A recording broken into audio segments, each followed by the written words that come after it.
बहुत पुरानी कहानी है, अपने प्राकृत आगम ग्रंथों में मिलती है, मेरी बनाई हुई नहीं है, काल्पनिक कहानी नहीं है, ओरिजिनल कहानी है। एक सेठ के 4 बहुएं थी। सेठानी का देहांत हो गया। सेठ जी ने सोचा सेठानी तो गई, अब मैं भी घर छोड़ के दीक्षा ले लूं, धर्म ध्यान में जीवन लगाऊं, निवृत्ति लेके तो अच्छा रहे। पर घर की जिम्मेदारी किसको सौंपूं? 4 बहुएं हैं, किसको जिम्मेदारी सौंपूं? तो उसने परीक्षा करके जिम्मेदारी सौंपनी चाहिए, ऐसा सोच के उनकी परीक्षा के लिए एक समाज का पंचों का भोजन अपने घर पे रखा।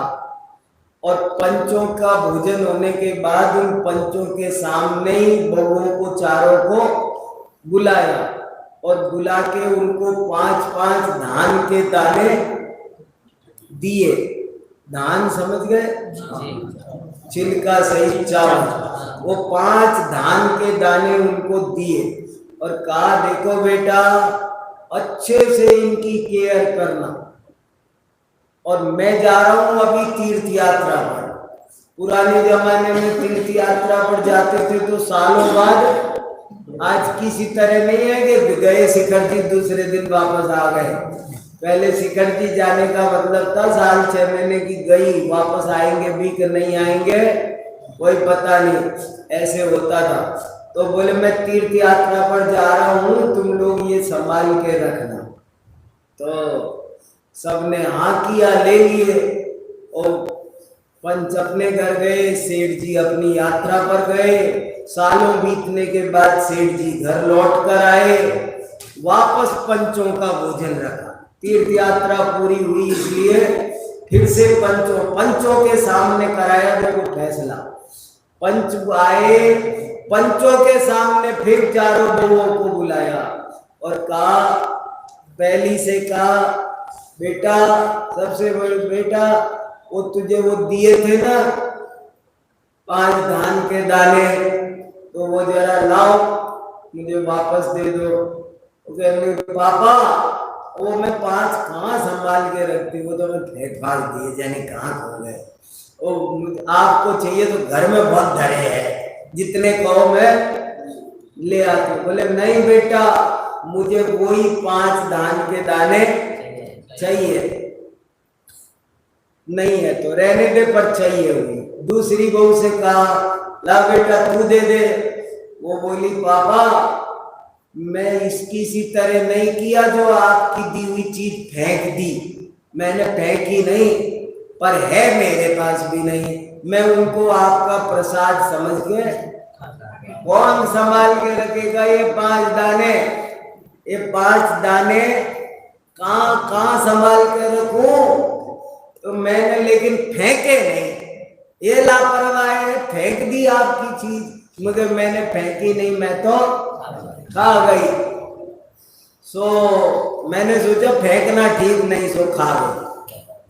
अच्छा बेटा, मतलब तेरे पास भी वो नहीं है।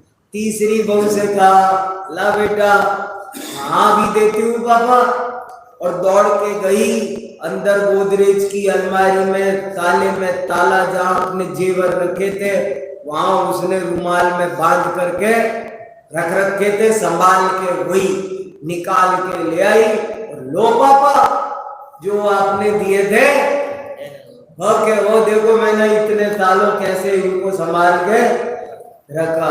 अरे वाह बेटा, शाबाश, बहुत अच्छा। चौथी बहू से कहा ला बेटा तू भी दे दे। तो बोले पापा, वो है ना मेरे से चलते नहीं है, आप मेरे साथ ट्रक भेजो, आप मेरे साथ ट्रक भेजो, वो मैं ला नहीं सकती। बोले क्यों नहीं ला सकती 5 दाने? बोले वो बढ़ गए, मैं क्या करूं? मैंने उनको खेती में बो दिया, वो 5 के 500 हो गए। फिर मैंने सोचा आप आए नहीं, सो मैंने उन 500 को फिर बो दिया। आप आए नहीं पापा, मैंने फिर बो दिए। आप आए नहीं पापा, मैंने फिर बो दिए। अब पापा उन तो ट्रक भर गया है, तो उनको लाने के लिए आपको ट्रक देना पड़ेगा। तो सेठ जी ने पंचों से कहा कि देखो भैया, ये पोजीशन है, क्या करना, किसको घर की मालकिन बनाना, तो जो निर्णय हुआ वो सुनो। बोले ये बहू फेंकने में एक्सपर्ट है, पहली वाली, इसको फेंकने की विद्या बहुत आती है, वो उसमें कुशल लगती है, तो इसको घर की साफ सफाई का जुम्मा सफाई मंत्री नियुक्त किया जाता है। ये इस काम में होशियार है, तो घर की आज से घर की झाड़ू पोछे साफ सफाई का ये इसकी विशेषज्ञ है, इसलिए इसको इस काम का जिम्मेदारी दी जाती है। दूसरी, बोले ये लगता है खाने में बहुत होशियार है, तो आज से इसको रसोई का सारा काम, खाने पीने का काम, फूड मिनिस्टर, घर का खाद्य मंत्री, इसको बनाया जाता है। तीसरी, बोले लगता है ये रक्षा करने में बहुत एक्सपर्ट है, 5-10 साल पहले जो दाने दिए थे वो दाने जैसे तैसे कैसे संभाल के सुरक्षित रखे हैं, ये रक्षा सुरक्षा में होशियार है, तो इसको इस घर का रक्षा मंत्री नियुक्त करते हैं। और जिसने बढ़ाया, बोले घर का प्रधानमंत्री इसे बना।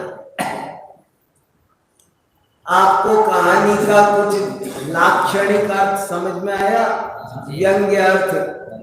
हमको भी हमारे धर्म पिता ने 5 परमागम दिए, हमको भी हमारे धर्म पिता ने 5 व्रत दिए हैं, कहीं भी लगा लो, लेकिन अब उनको अब अपने को चेक करना है। उन बहुओं के नाम भी रखे थे उसने, कि जो फेंक देती है उसका नाम मार्जिनी,